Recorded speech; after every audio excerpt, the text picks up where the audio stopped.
Okay, let's see. All Awesome. right. So we are live. Okay. All right. So I am Melissa with Southern Sweet and Sassy. And today we have, SiSi Hampton from Louise and Julia. yes. All right. And this is What's Your Grind?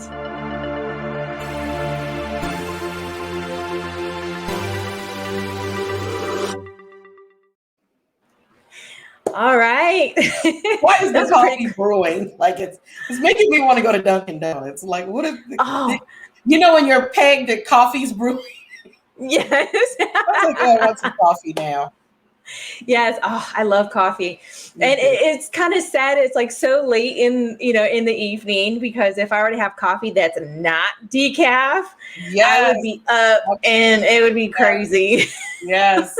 I could drink a cup at night, but I'm gonna be up all night. Yes. Right, right. It's got to be decaf, Yes, just to definitely. not, or even tea. Tea at night's really good too. Kind Yeah, of I like do too. I love calms tea. you down. Yeah. Yeah, it All does. right. So let's see. So tell me a little bit about yourself.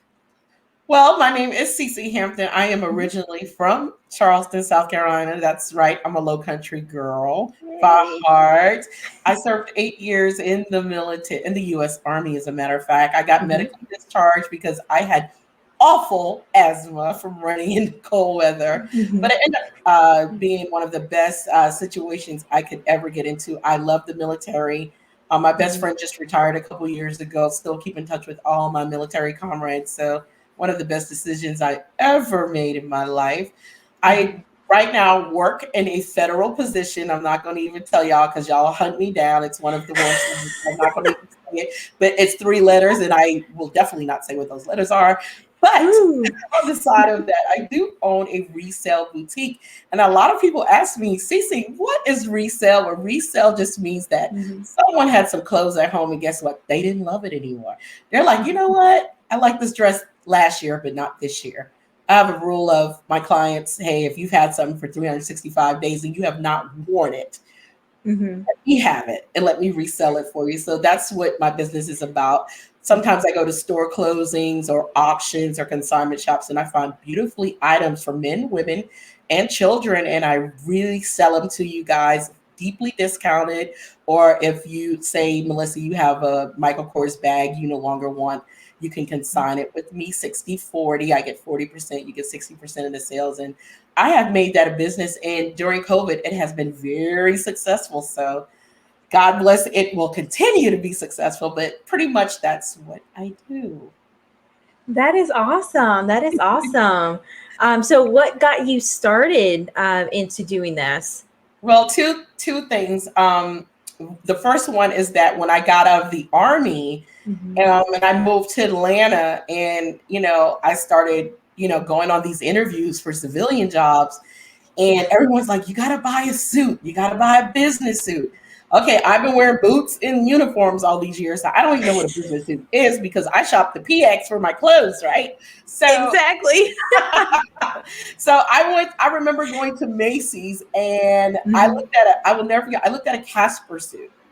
Might have been almost $200. And I'm like, wait a minute, girl. I got out as a specialist. I was a Mhm. single mother. My son had learning disabilities. So we were definitely tightly budgeted. And Yeah. we could not afford such suit. Mhm. So someone told me about thrifting. And I'm like, oh, my mom used to do that when I was little. And it always embarrassed me. Right? Yeah, because I didn't know any better, girl. And so Yeah. I decided to start going. And what I found out is that I could find gently used items. Mhm. And because I am a plus size girl, it's a little bit more difficult for me, but nothing that an alteration shop, a tailor can't, fix. And I Oh yeah. realized I can get a suit for $25, $30, take it to a good tailor, have it tailor for me. That might cost a little bit more, but it's so worth it. Get it dry Mhm. clean for $10, $20. Voila, I have a suit. I started doing it for myself, and my friends were like, wait a minute, I'm going to this party. CC, I need a dress. I only have Mhm. $50. You think you could find me something? And I started doing it for friends. And what I realized at the time is that I had an eye for it. I started praying when I go in thrift stores, and I was like, God, give me the eye. Because, of course, in thrift stores and resale stores like Goodwill, Salvation Army, people will tell you it's racks of clothes. They're not Yes. particular order, fashion, Nope. size. And when I tell you, you have to rummage. And I always tell my friends, like, if Melissa want to go to Goodwill with me, I'm like, girl, we're going to be here about 3-4 hours. That is my minimum is about 3. And a lot of people don't have patience for that. That's why I like to go alone. But I'm in there at least 3 hours, and I'm going through racks. And I realize now, as I've done it for so many years, I could actually go in a store and kind of scan a rack.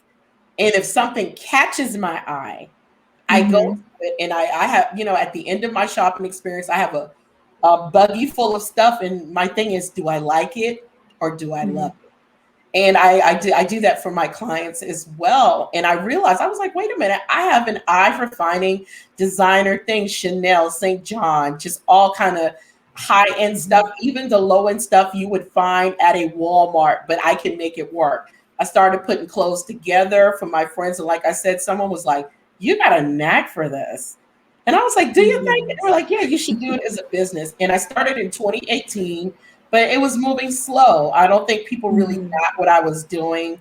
But like I said, I think during COVID, everyone kind of found a side hustle, because all of a sudden it was like Luxe of everybody on Facebook selling paparazzi, Avon, Mary Kay clothes, And for me, it became super successful.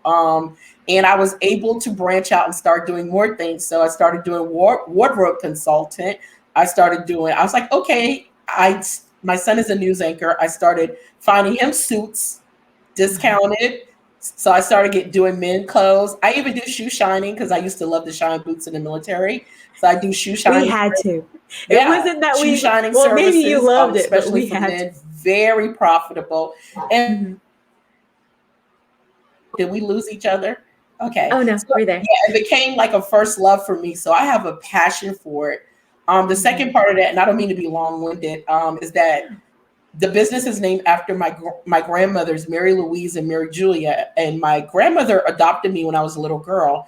And these were just house moms who wore house coats during the week. But on Sunday, honey, when it was time to go to church, them ladies put on their fur coats, their little kitten heels, their red lipstick, which I always wear in honor of them. And they would set the tone. Sunday was not a day where stores were open like it is now. So we worshiped the Lord. We came home, we ate a great meal. Sunday was all about looking good, feeling good, getting ready for the next week. And I want my business to always reflect that. When you come to Louise and Julia, you're always dressed with confidence. I want to bestow confidence in people and give them the confidence my grandmothers gave me on Sunday to face another week. So that's what my business is all about.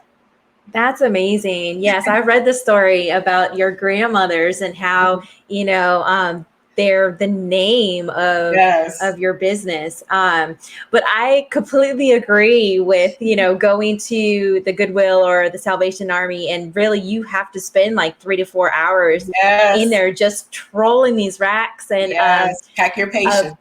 Yes. So a friend of mine over here, we went to the one on James Island, because apparently it's supposed to be like the best one out here. It is a good one. It is a good one. Yes.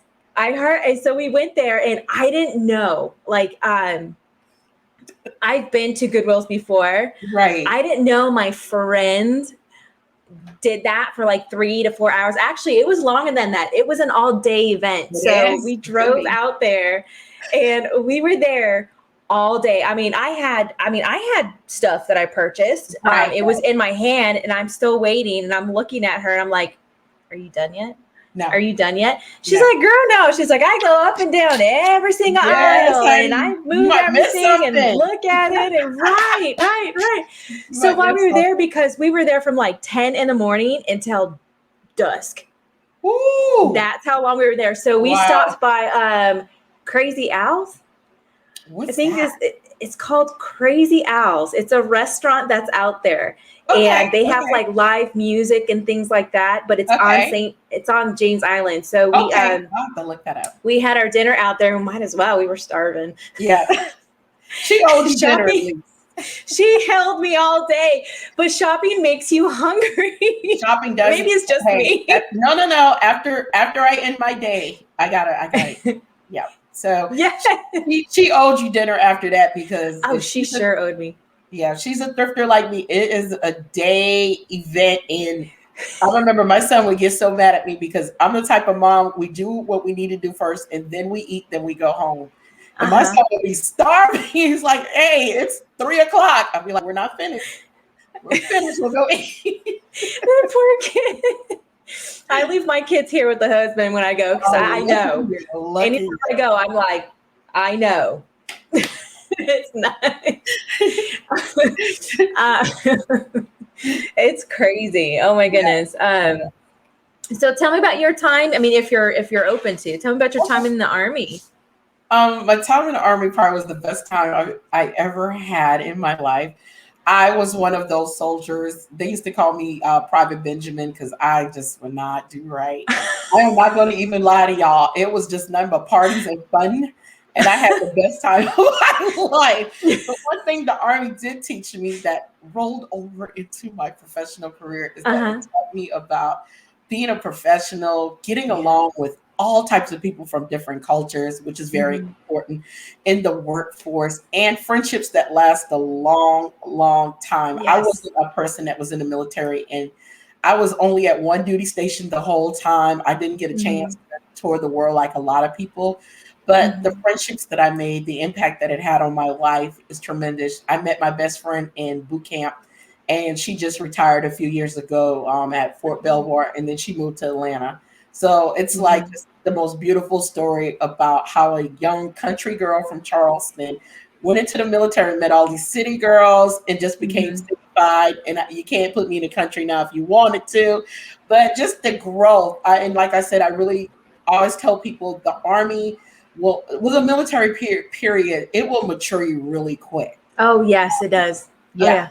It matured me really quick. And I remember my platoon sergeant, Denise, she told me, she was like, you know what, maybe the military wasn't for you. She said, but you're going to be somebody someday. She's like, I can see you owning your own business. And like I said, I couldn't even see that for myself at the time.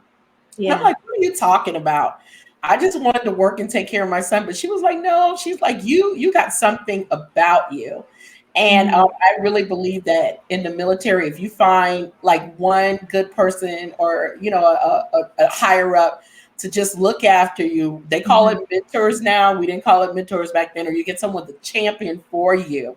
That's someone who believes in what you're doing and will create these allies and networking capabilities for you when you can't. Those are the type of relationships you can build in the military. And I definitely did that. Definitely did. That's amazing. Yes, definitely. I didn't personally have mentors in the military. Right. Mine came after. Wow. Yes. But in the military, it was a small world. It was a small world. No, because, you know, right after boot camp in my first duty station, I ran into at least one person I went to high school with. Wow. And then the next duty station, I ran into another one I went to high school with. Yes. Wow, that's amazing to me. Yes, it's crazy, and it's just like, I mean, it's just amazing how it happens. Right. But my lifelong friendships happened when I got out and I became, I transitioned into being a military spouse. Right. And then I started having the friendships in the community, and That's a good thing. One of the jobs I had not too long ago, I was a family readiness specialist for the Army at Fort Myer, Virginia. And I got a chance to serve in another capacity. And what that job taught me, because I worked with the colonel's wife and all the officers' wives, and we would put together these events. And I was the only civilian. Everybody else was either, military wife or in the military. It taught me that it's a very close-knit group. And it's hard to break in. It was hard to get them to trust me and, whatever, because I was a civilian. But once they did, I realized why. I was like, oh, it's because they just depend on each other for so much. So, they got to make sure they trust you.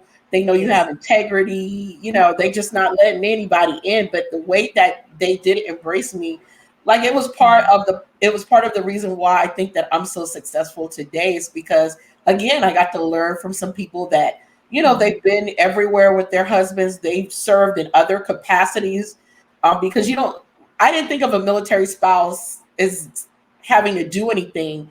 And when I became the first, I was like, wait a minute, they have to put together balls and events and cook-offs and cake parties and, you know, cookie sales. And it was just a lot. And I was like, whoa, I didn't even know all this was going on behind the scenes, because, you know, I was either in the front being an enlisted or out of the military, so I wasn't paying attention. But when I got to work with them closely, I saw all the things that was going on behind the scenes. And I was like, wow, okay, so this is a whole other network, right?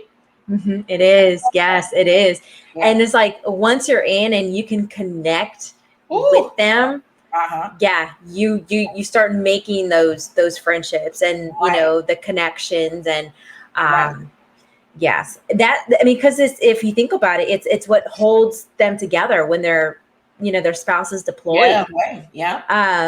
You know, just having somebody that understands what you're going through, just like, you know, on the veteran side of it, you know, having somebody that understands what you went through when you were in the military, it makes a big difference, because when you're outside looking in and you don't have that experience, you cannot relate to us. Like, you cannot get on our level.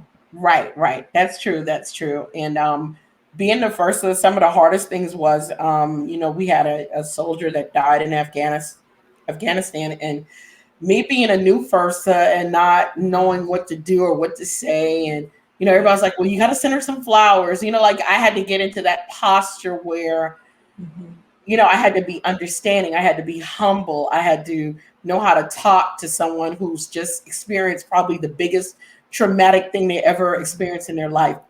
I am such a like happy-go-lucky person, and for me to turn all that off and just be solemn, it taught me a lot about just having compassion for people that I don't even know, and wanting to reach out to, you know, these wives when they lose their spouses in combat. Very hard thing for me to do, humility and compassion.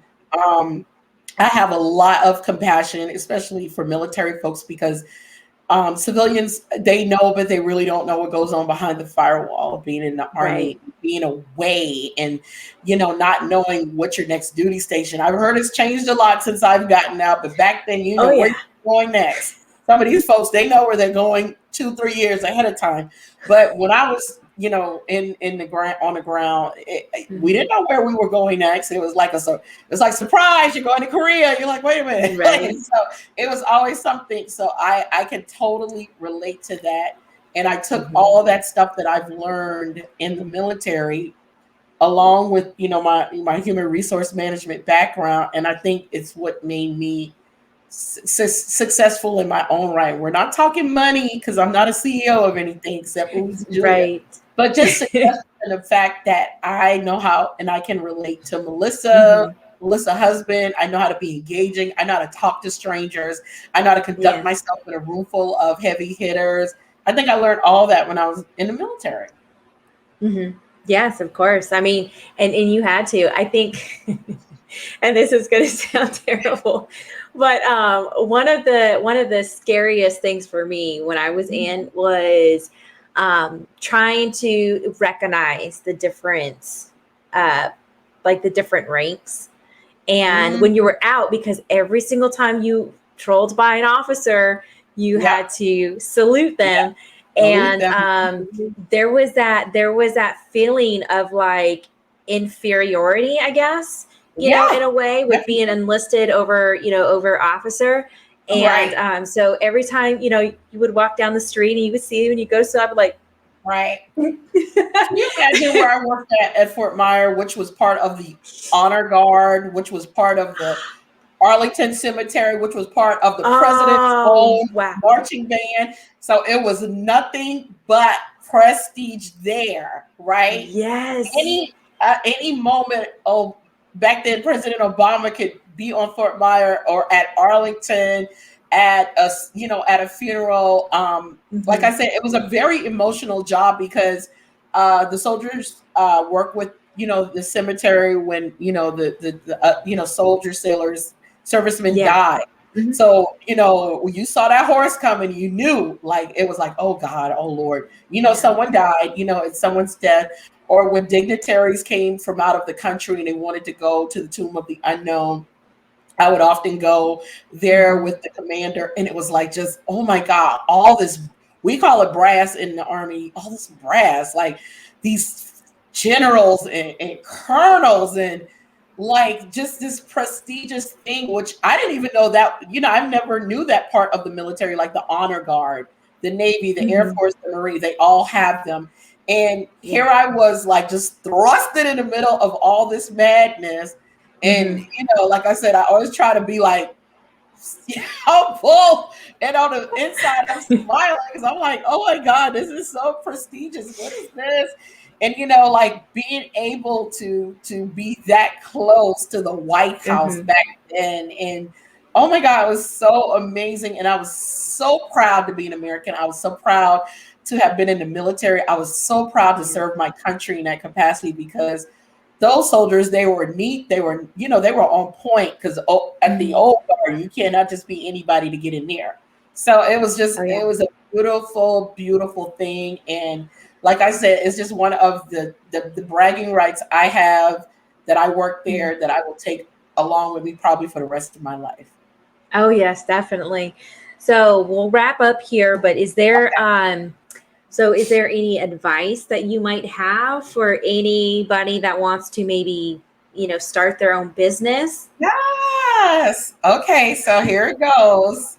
Because people ask me this all the time. I love advice. So my first thing that I always tell people is step out of your estimate. These are what? These are teachable moments. I'm giving y'all Easter eggs for Easter. Okay, so listen. All right, so everybody make sure you got a pen and pad, because this will be in my book. It will not be free later on. So you can say, SiSi told you this. This is your TED Talk, okay? Step out of your estimate. When I say that, we are all thinking to ourselves, especially a small business owner, okay, I want to sell Avon. And or Mary Kay. I want to get the Mary Kay Cadillac, whatever you want to do. That's your estimate, right? Okay. Step out of your estimate. What's after the Escalade, the Cadillac truck, or whatever Mary Kay gives you now? What's after that? Step out of your estimate. Step into your excellent. So that means push yourself past what you thought. Push yourself past your goal. Like, my goal is to lose weight, girl. I've been trying to do that for the last 30 years, but that's another story for another day. So step out of your estimate, step into your excellent. That means become the biggest and the baddest you, whatever that is. If you want to be the best Mary Kay person in Atlanta or Charleston, go get it. Okay. Next thing, when you're dealing with customers, always be transparent. Okay. Customers often give me incorrect addresses, and things get sent back to me. You know what I do? I think about Nordstrom's, one of my favorite stores in the world. As you know, back in the day, you could take something back to Nordstrom's you bought 10 years ago. You can't do that anymore. But that was one of the things I loved about that store. I'm the type of person, I get something back. Guess what? I'm sending the client their money back, and I'm sending them the product. Number one, I'd rather take that loss and have you as a customer. And just because you gave me the wrong address, yeah, it was your fault, but I would rather keep you as a customer, and you tell your friends about the excellent customer service I give you, rather than I just send the package back to you and you have to wait another week for it. So that's one thing. Always be transparent with your customers and be realistic with them. If you can't get them something immediately, let them know, because customers can be very understanding if it's something that they want. Number three, you have to do it with fear. Everything is scary. Melissa and I was just talking about during our pre-conversation, and you have to do everything with fear. When I tell you, I grew up scared of everything, still scary. If you say boo, I'll be like, whoa, what's going on? Big scary cat, right? But guess what? I am not afraid of anything. I was the young woman that got in her car and moved to a city with a young son Didn't know nobody in it, but I knew what I wanted to do. I knew where I wanted to go. I know who I was. I knew who hands I was in, and I made it happen. So you cannot be afraid to do anything. Even if you're afraid, just do it. I always tell my friend that just got in the military, I said, we could hold hands and we could jump. We could jump. We could jump off and go into the water. And we don't know how to swim, but guess what? You got my hand, so we're going to make it to the shore. That's what business is all about. If you don't know what you're doing, grab each other's hand, find a network of folks, find a good attorney, a good accountant, just someone you can get advice from, not the one that's on a retainer now, because that's expensive. But find somebody that you can, I always believe you should have a starting 5. You need a good attorney, accountant, all those folks. So make sure that you have those people surround you or have a network. And that's one thing I can say about the military. Y'all can find somebody who knows something about somebody or knows something about something. So that's another one of my gems that I love to share. Always have compassion for what you do. No one's going to believe it if you don't believe it first. So if you're out there selling Mary Kay and you coming to me, you ain't got no makeup on, girl, I'm not buying no Mary Kay from you. I sure ain't. Because I want to see what you do. You can't sell me Mary Kay and your skin's dry. I know Mary Kay makes excellent products. And guess what? Mary Kay is not plugging me for this. I'm just using them as an example. They're not paying me for this ad. But I believe in being the person, like even when I'm selling clothes, I get all dressed up. I get my makeup done. I do my own makeup. Or, if I can't get it done, I get my wig curled. I am the constant professional because I want you to believe the product that I'm selling. How do I look coming to you in some jogging pants when I'm supposed to be dressed like that girl in the back selling fashion, right? And it's pre-loved clothes, but I don't care. I'm going to look my very best all the time. I remember my aunt told me, she's like, why are you getting dressed up to sell clothes at home? Girl, this is my business. I want to be like Sarah Blakely. I want to have that Spanx story, that fairy tale Spanx story. And I was like, I'm sure she had to come into rooms and she had to be dressed up. So I'm preparing myself for the occasion. So that's about it. Those are my advices. It'll be in my book, but this has been my TED Talk for now. That's good. That's excellent advice. Something I can heed too. Yes. So I wanted to give something away to your viewers, and I don't have it with me. I apologize. I'm getting ready for a pop-up, but I'm giving away a wristlet. So if you go to my Facebook page, Louise and Julia Luxe Retail, you can see the wristlets on there. If you instant message me on Facebook and tell me that you saw me on this live, the first person that does that, I am going to mail you out tomorrow a wristlet. And if you go through my page, you'll see the wristlets. They're super cute pyramid wristlets that it serve as a keychain and a wallet that you carry around with. Super cute. One of my best sellers, $20 value, but I'm giving it today to one of your What's Your Grinds viewers or listeners. So make sure you DM me at the Facebook. Amazing. And I hope everybody hears that and goes and contacts her. And her Instagram and Facebook page is on the banner, and it will be in the description. So all of her social medias will be in the description, and definitely reach out and go like all of her pages and say hi. Definitely. All right. Well, thank you for the opportunity. I appreciate it, Melissa. Of course. And I loved being able to actually chat to you, kind of face to face in a way. Right. I do too. I done made a new friend, but I make friends everywhere I go. So me and Melissa are going to be chilling in Charleston, guys, very soon. Yes, definitely get in with APs. Definitely gonna get in with APs. Definitely get in with APs. All right. Thank you so much.